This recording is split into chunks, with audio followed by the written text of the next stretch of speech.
in. So first, we're going to hear about the Day of the Dead altar from Miss D and Miss Tracy, and then I'll introduce what we're doing after. Woo.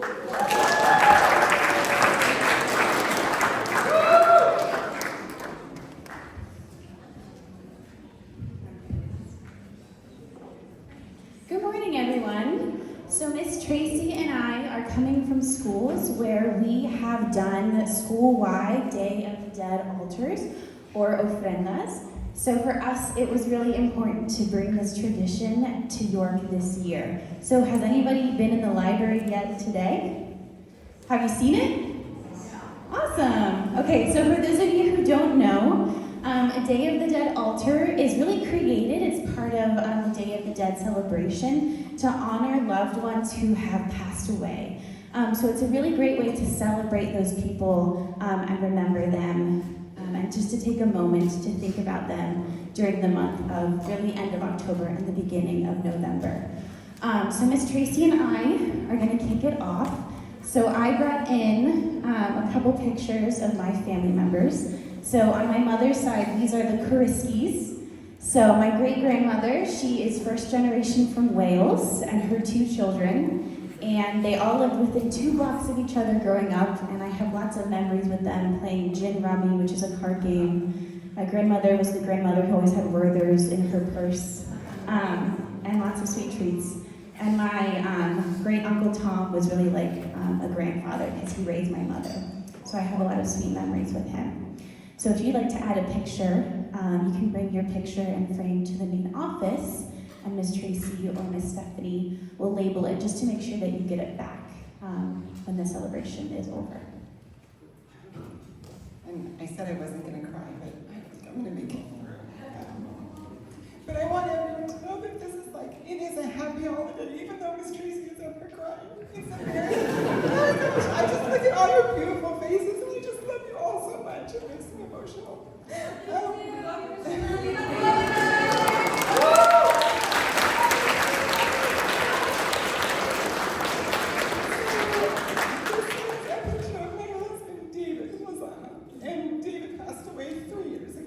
Unexpectedly. And we knew each other from the time we were 5 years old, all the way through high school. I had a crazy crush on him in high school. It was not returned, it was not reciprocated, but I crushed from afar. And then many years later, we fell in love and got married. And they were some of the best days of my life. Because David was kind, he was funny, he kept me laughing all the time. He was a fantastic husband and father. He loved football, so much so that he had a 49ers tattoo on his bicep, which I thought was kind of a natural thing, but he loved it. We loved going to the beach, and we didn't do many things that were really fancy, but we could go to the grocery store together and have fun. I mean, he was seriously like the coolest guy in the world, and you all would have loved him as much as I did if you had the chance to know him. So I'm honored to put his photo on the altar and share a little bit of him with all of you. And I often say, you will get to know David through me, because I loved him so much and I love talking about him, but I won't cry every time, I promise. So thank you for the opportunity to share some of my history.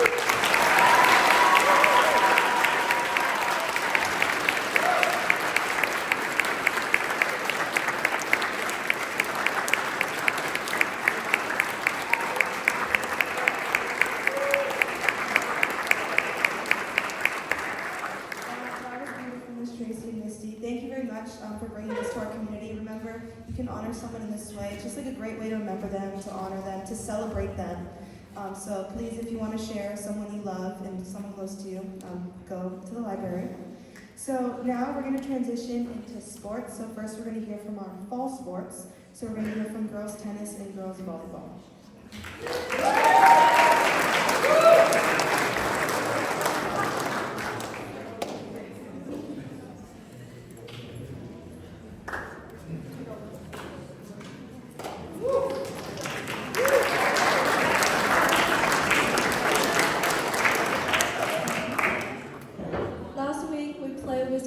And we won.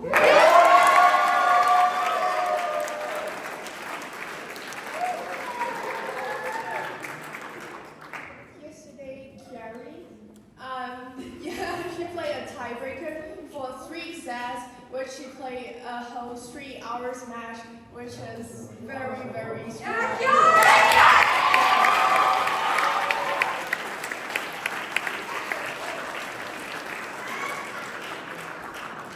And today we have a home game at Deschamps, and it's also senior night, so please come and support. We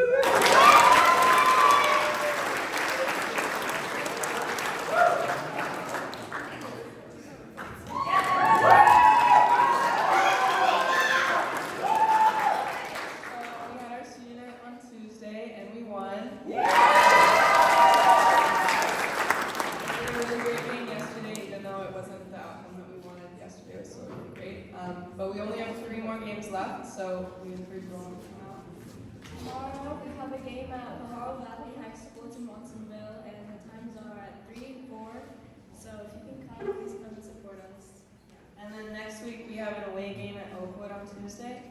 But then our last home game is next Wednesday. So please come out and support. It's an earlier game too, so it should be easier to come out. But yeah, thank you.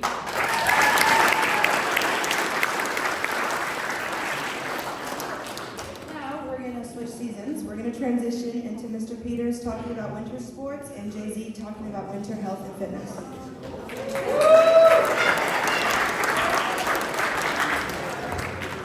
Good job, because I'm a wannabe lounge singer. So, a quick thing here. First, I want to do is congratulate all the fall sports teams. And if you hold my applause for just a minute, I want to talk about the people who lead these teams, because they all are essentially in our culture, and that's why these teams are doing so well, and they're doing it with class and discipline and good sportsmanship. So I want to hold your applause till after I read the list of these folks, please. Dr. Hannah, our fearless leader for cross country. Mr. B and Dr. G for field hockey. Anna Russell and Sana Menard for girls volleyball. Chris Barlow and Dominic Hernandez for water polo. And Neil Kilvo, whose sister Shio in New York, is our girls tennis coach. So give them all a big hand.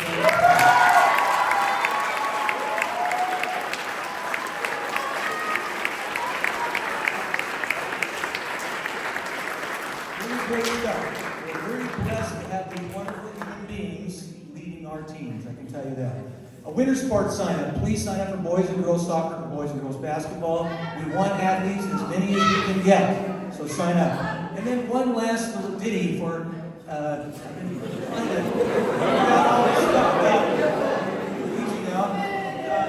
something I've been thinking about. And it's about trash around the campus. And I want to leave you with a little ditty to make so you can remind yourselves. Ditty is not what you think it is. You better look it up if you're not sure. So, here's what I would say to this. Easy now. Take it easy. So, when you look around the campus, what you should be thinking is, do you want to be blessed? Are we a green campus? Are we or not? Yes or no?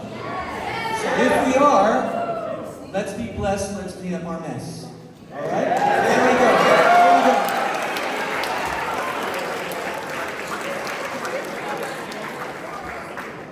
And I have a little ditty for you. You know what I'm about to say? Winter health and fitness. If you're not going to sign up for girls basketball, girls soccer, boys soccer, then you can sign up for health and fitness. We've got, we've got yoga with Miss Traxel. Where's Miss Traxel? We have mountain biking with Mr. Brookhauser. We have ultimate frisbee with Miss Wilson, Mr. Martin, and Mr. R. We have walking with Miss Keese and Miss D.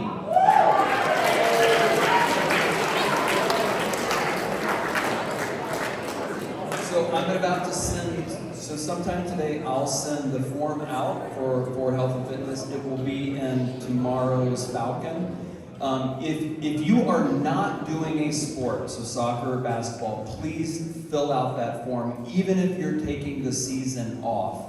I just need to kind of keep track of what everyone's doing. So please fill out the form, no matter what you're doing, if you're not playing a sport. Okay? Thanks, everyone. So I guess this is me giving a winter sport announcement. Has anybody been in the gym? Has everybody here been in the gym?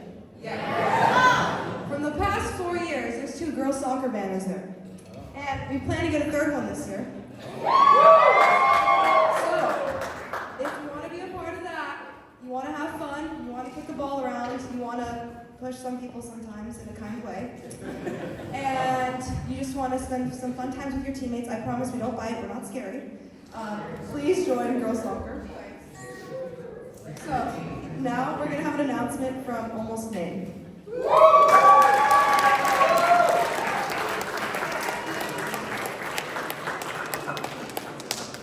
Are you guys ready for what's next?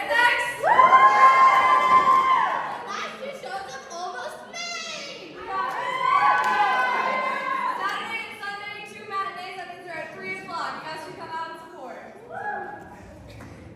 In this show, we have snowballs, broken hearts, unfortunate and fortunate tattoos, hints, bags of love, falling in love, even more falling, waiting for the other shoe to drop, hope, amazing paintings, and most importantly, the Northern Lights! So all types of love are represented throughout our play, and you guys just have to come out and find what your favorite type is by coming and seeing. Yes, everybody! Later today, there will be a post, and on that post, from the York Arts, and on that post there will be instructions on to win 4 tickets, 4 free tickets to Almost Maine to come see this weekend. So if you follow the instructions, please come out and support. Thank you.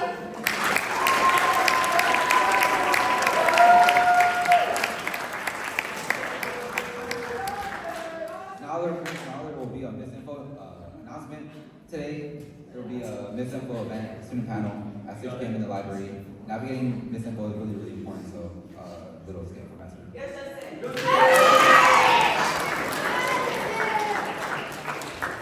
Did you guys know that Mr. B is actually French? What? That's nothing. I heard Mr. R is going to start teaching math. You know, that's what I always wanted to do. You know, that's kind of fishy, but if you saw on the internet, it must be true. Guys, that doesn't sound right. That kind of sounds like So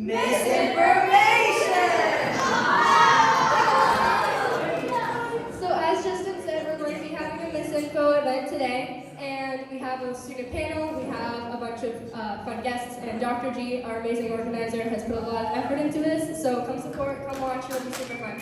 Thank you.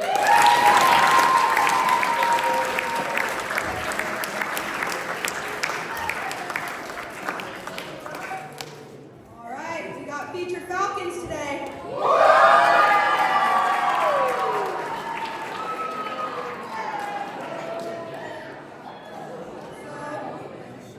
So we have 3 today. So drum roll for the first one. Avera!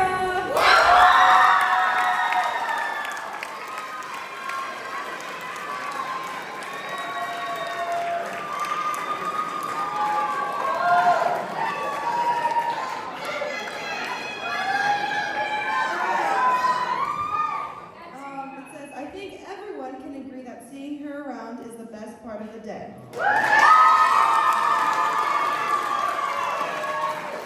She is a rock star and is super nice to everyone.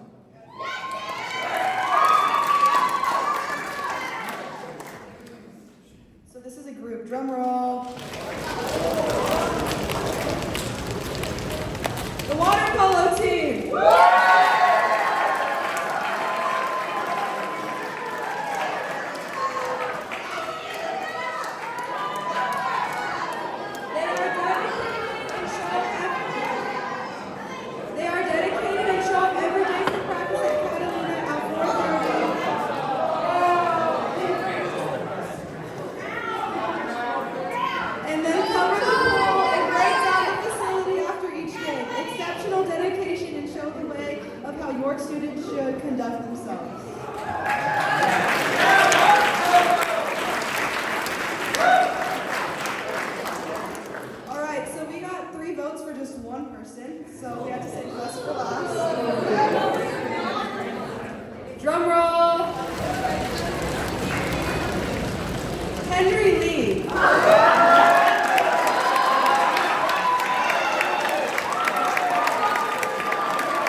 He helps me with my math homework when I struggle.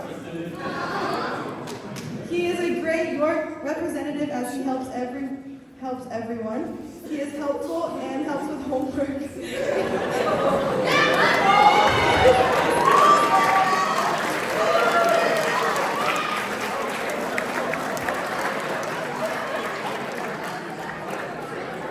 Justin's gonna take a quick photo, then we'll announce more things. Quiet down, quiet down! All right, what's happening from 8 to 11 tomorrow night?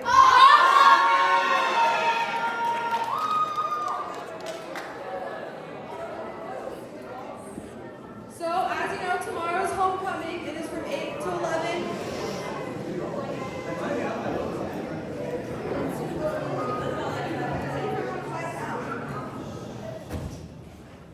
It's going to be here in the chapel. A ticket is $5. There will be food, there will be a DJ, and there will be a photo booth. So please come. It's going to be fun. So now we have another announcement. Does everybody here know what a sophomore speech is? For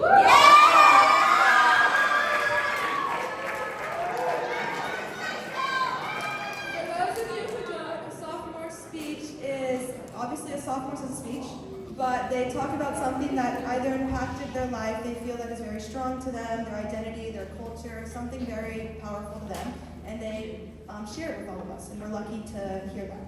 So our first one is from Miss Deschamps, so be as loud as you can.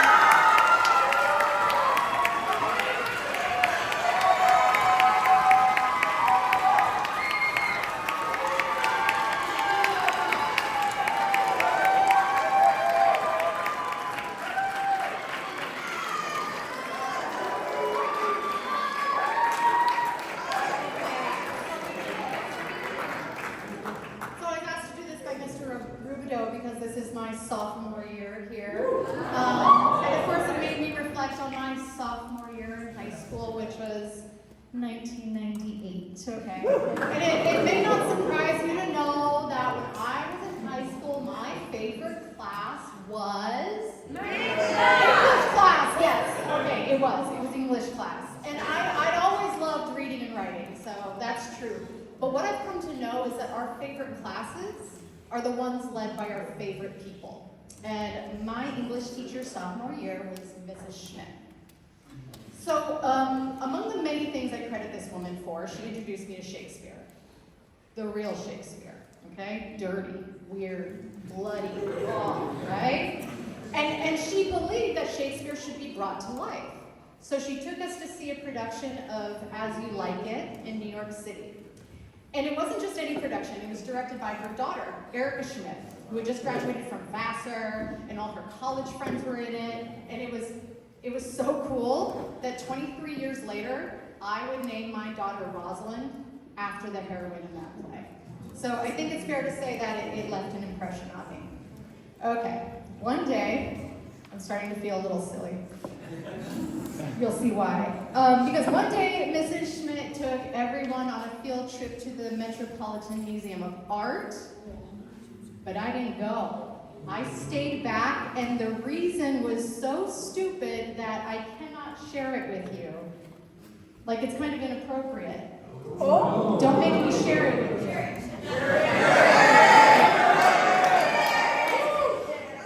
There was this college guy that would come into sub sometimes.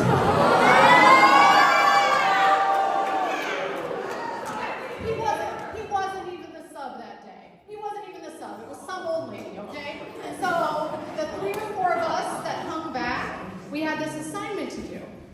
But I didn't know thing one about art history, how to analyze a painting, what to say about Vincent van Gogh's Wheat Field with Crows. So feeling lost and confused, and to be honest, not particularly invested in this busy work, I Googled it. Actually, Google wasn't really a thing back then. I looked it up on Yahoo. Yeah. If you know, you know. So I looked it up on Yahoo and I found a web page dedicated to Van Gogh paintings, and I still remember a line about Wheat Field with Crows is, the vibrant strokes of color meet the darkening horizon, punctuated by crows, evoking the ambivalence of nature. It's good, right? posted it, and that's what I turned in. Now, I would like to tell you that I knew what I was doing was wrong, but I really didn't think much of it, honestly. Until a week later, Mrs. Schmidt is standing in front of our class, and she has these very big, round, blue eyes, and they were filling with tears as she said, "There was extensive plagiarism done on this assignment." Right, I felt terrible. She didn't call anyone out by name, but she said, redo the assignment. She moved on with class. And at the end of class, I went up to her and I said, "Look, I'm so sorry. I'll totally redo it. Thank you for the opportunity." And she said to me, "Well, Candy, you could take a 0 on this assignment and probably still get an A in our class." And she's a very practical person, a very practical teacher. And I said, no, I insisted. Because I knew that that's how I could make amends to her, right? I can't tell you if I learned anything about Van Gogh, how much credit I got back on that assignment, but what I realized is that my working relationship with this teacher, as a fellow lover of the arts, as a human being, was more important to me than my grade in that class. So Mrs. Schmidt and I stayed in touch throughout high school, and I went to a very big high school, so that kind of means something. But as happens when you move on to college, to first jobs and apartments, etc., we lost touch. But when I decided to become a teacher in 2010, I wanted to let her know how inspirational she had been. So I Googled her. Google was a thing right now. But her name is Anne Schmidt, right? It's kind of a common name. It's not like she had any social media, so I couldn't find her. But I remembered her daughter, Erica Schmidt. So I Googled her, and yeah, she's still in the public eye. She's a successful director, and she's married to Peter Dinklage. Yeah, he's a famous actor. He played Tyrion Lannister on Game of Thrones. He's like, "I drink and I know things." Like, it's him, right? And that's cool. I'm a fan, but that doesn't get me any closer to Anne Schmidt, now does it? Until one day, I'm volunteering at the Lower East Side Girls Club in Manhattan, and who do I see standing outside Croon, which was the hot new brunch place downtown, but Peter Dinklage. And if you know what he looks like, he stands out, right? He's hard to miss. So I mustered up the courage, and I went up to him. I'm like, I can feel again how nervous I was. And I was like, "I know this is gonna sound weird, but are you Anne Schmidt's son-in-law?"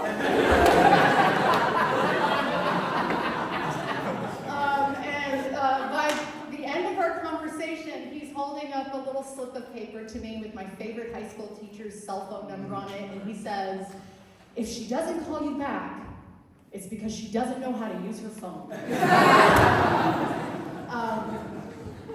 So she did call me back, okay? She knew how to use her phone, and we had this little reunion in Brooklyn, and from then on, anytime she would come to town to visit her daughter, I would get to see her too. Yeah, it was sweet. And I told her I modeled my teaching after her, is that I lead with love for the arts, for writing, for my students as humans, love for a good conversation in the sacred space of the classroom. And when I became a mother, I modeled my mothering on hers too. My kids have so many books that Mrs. Schmidt has sent them in the mail. And if my Rosalind ever directs a play, I'm taking all of you to come see it. She's only 3, so it might not be a very good play. So hear this. Life is long.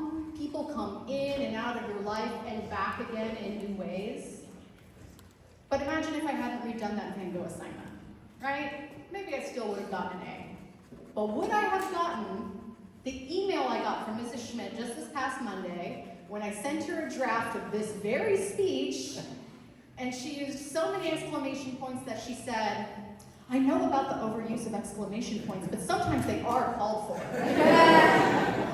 Right? English teachers, am I right? Okay. So this is a 26-year relationship now. And what I know about relationships that abide, it's not that we never disappoint each other, right? but that when we do the work to set it right. Because what we're teaching and learning here, it's beyond the Shakespeare stuff. It's about becoming better humans with and through each other. Thank you.